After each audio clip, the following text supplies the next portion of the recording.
have been talking to some people, and we all think it's about time for a female dominant horror action movie that isn't cheeseball. I've came up with an idea, and I'm not going to get too much into it until it's more hashed out. Right now I'm working on a movie called Zomboner 2. There was a previous Zomboner. he comes back or whatnot, and I play a character named Officer Tatus, but that's not the way it's spelled.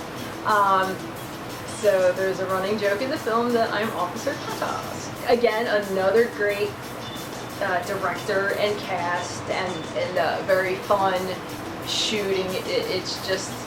It's crazy. It's fun, and I love it because I get to learn so much about different people's the way they direct, the way they use cameras, the way they use special effects, and it actually helps me because when I ultimately want to make a film, I have so many different perspectives of how things can be done that it makes it that much better.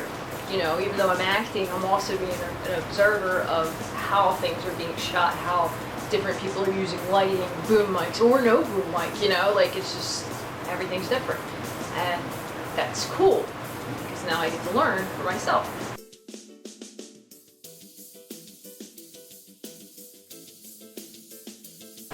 So basically he's Skippy from the original Toxic Avenger movie. He is the one who was a little boy and had his head ran over and smashed, and he is making a movie. So I am casted as Renee. I am myself. I play Dom's girlfriend in the film. It's about his real life struggles that he had after working after being Skippy, and basically how he thought that was going to pretty much catapult him into an acting career that he didn't quite, you know, get into, which there's a lot of him in the film, which makes me really like it, and I think that it's going to be a really great film. Modeling, well, can't say didn't come from anywhere, you know, like not particularly. My cousin was a supermodel. Her name was Krazi. I learned about her when I was really young by my Uncle Jimmy, who was very passionate about arts and things like that, so he gave me her book. So I was thinking, oh, maybe I can become a supermodel, but I ended up being short and chubby and largely endowed, so supermodel was not going to happen. Then I pretty much became a tomboy. It didn't want nothing to do with modeling, didn't want nothing to do with showing anything. I wore jeans, t-shirts, and sneakers till 2007. And then finally somebody said, hey, I need somebody to model my shirt and I want you to do it. So I was like, okay, I'll do it. So I did some pictures, and you know, I was very nervous. I didn't feel like I should have pictures of me taken. Like I didn't feel like I was somebody to like people go, ooh, she's so pretty, or ooh, wow, look at her. I was just like, okay, fine, you need somebody, I'll do it. And so I did it, and then I got a lot of positive feedback from people. Obviously, some of that positive feedback was, you know, ooh, you're so sexy, you're so this or that.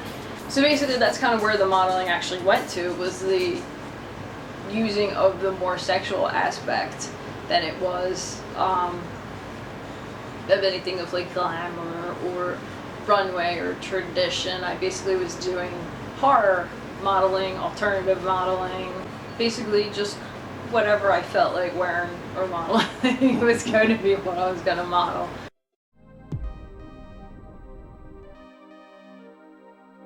I've had certain people come to me that I'm doing this for page likes. I only am just a physical person, doesn't have a personality, doesn't have any particular goals except like my page or I'll cry. So people have been accused of having implants. I've been accused of being beautiful all of the time, and that I have people who worship me at my feet, and it's just crazy. I have people who I literally have to delete because I read their page and see what they're about, and I go, I don't really want to know you, you know, like you're not a good person.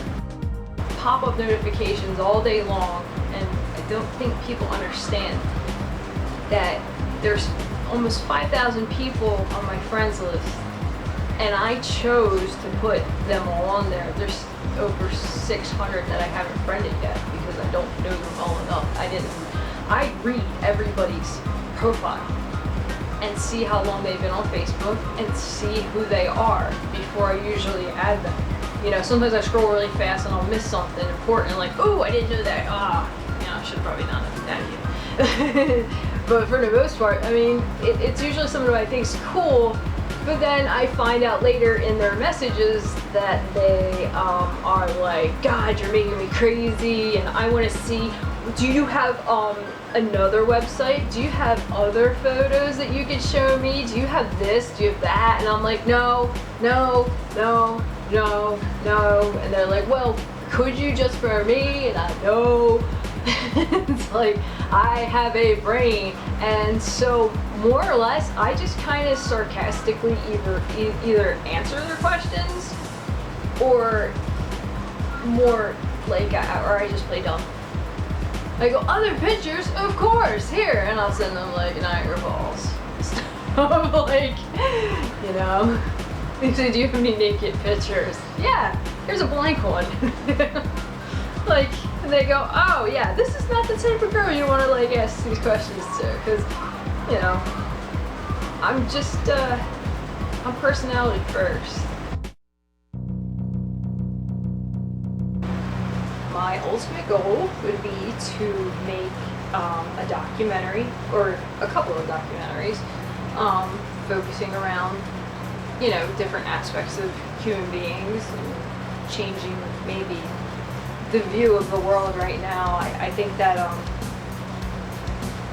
I think there's so much negativity going on outside that people forgot how much beauty is in the world, that it's just gotten so cluttered with media, and I really hate to say it, but like it's kind of our best friend and our worst enemy at the same time is the internet. It's like so much stuff has opened up so many people's eyes and minds that just, they're like, wow, everything, you know, I thought that Thanksgiving was pilgrims and Indians got together and ate food together, because that's what I read as a kid. I know that that's not the truth now because of the internet. It kind of makes you like go, wow, I've been lied to so much, you know, and it's like, what is real? And then it gives some people self-entitlement, stuff like that. I just want to kind of like take away all that. I want them to focus on the really like interesting things in life. Like, you know, I just want to show people there's so much more to the world than being angry and hating and just not seeing beauty in another human being, even though you're different. You know, some people say to me, everybody wants something. And I'm like, well, I just want love, and I just want happiness, and I just want peace. And they said, oh, that's such a naive, wonderful response. And I'm like, but they don't know how old I am. They're assuming I'm 10 years younger than I actually am. And it's a shame that they think that my view is naive. But I just want to show the world that there's still beauty, and you know, I want to film stuff, and I want to write stuff, and I want people to see that there is a wonderful life out there. I say, follow your dreams. Don't ever give up. Don't let negative criticism, because you're gonna get it. You're gonna get tons of it. You're gonna get it from people you love. You're gonna get it from people who don't matter. You're gonna get it from every angle. The thing is, you have to listen to you and not listen to others. You know, if you want something bad enough, you can actually have it. And I was told that I was not going to be able to become certain things because of, you know, my age or what I've, you know, or that I didn't have the right schooling, or I wasn't properly trained, or whatnot, and I just keep going for it, and it doesn't seem like it's stopping. And I think that everybody should just dive head first into their passions, and maybe you'll discover new things that you want to do. Maybe, you know, like I wanted to be a writer. I didn't know I wanted to be an actor till later, and you know, and then they go, oh well, it's an under 30 world, and that's not true. You don't have to believe what everybody tells you, because you know, maybe in LA that stuff is pertinent. If that's the thing in one place, then move somewhere else. I mean, there's an answer for everything. If somebody's saying no, here, go somewhere else, try something new, try something different, expand, always expand.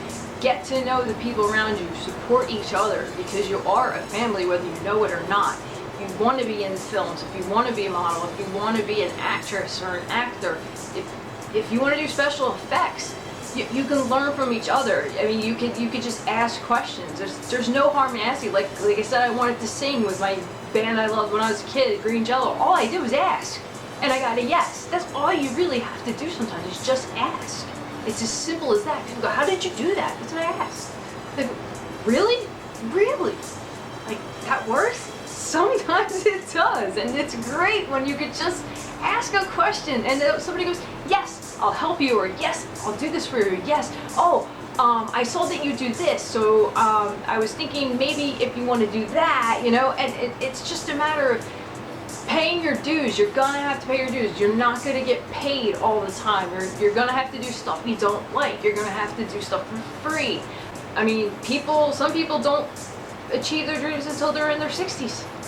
It doesn't really matter. Some people don't become actors or actresses until they're in their older years. I think the lady who was in that Adam Sandler movie, the Wedding Singer, she just died. She was 101 years old, but I'm pretty sure she started her acting career late anyway. You know, like, it doesn't matter how old you are. Yeah, sometimes it's just like, you know, if you have it and you want it, and you've just been putting it off because, well, maybe I have kids, maybe I have this, maybe I have that. And you're like, I'll never achieve my dream now because now it's gone. No, it's never gone. If it's passionate in you and you believe that you want it, you can do it. If you want to be an artist, draw. If you want to sculpt. It doesn't matter. If you don't have enough time right now, you might have to wait. But that's okay, because there is no due date. The due date is when you don't want it anymore. The due date is when you give up. So just keep going.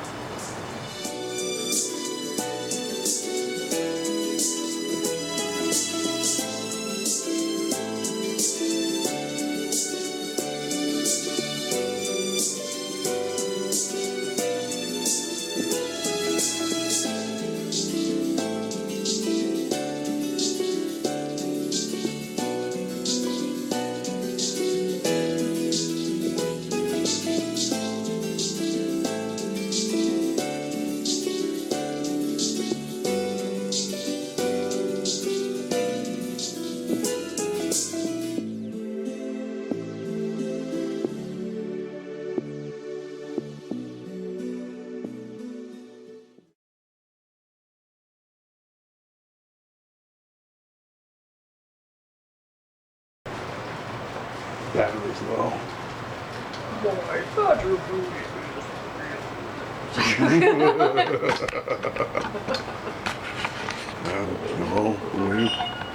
Your ass up. Did you say something about phones being on silent? No. I told you to put it on silent. That's not my phone. Whose phone is I that? thought it was your phone. Mine's right here and Mom's vibrates. Probably. That's just about to get kicked outside. Whose phone that was? I don't even see it. I don't even know where it's coming from. Oh man. Do you? Because I don't. Hell no, I thought it was in maybe that black bag. Was that not yours? There's my pocketbook, but there's nothing in it. Oh my god. Wait, there's two cell phones on the table behind your computer. The top one. That might be yours then. It is. The top one. It's my mom's old phone. I think it gives her like updates for her games. That's fun. Well. You thought it was me and I thought it was you. Look at that. Yeah, that's great. That's what I'm trying to avoid in the world. Miscommunication. Yeah, right.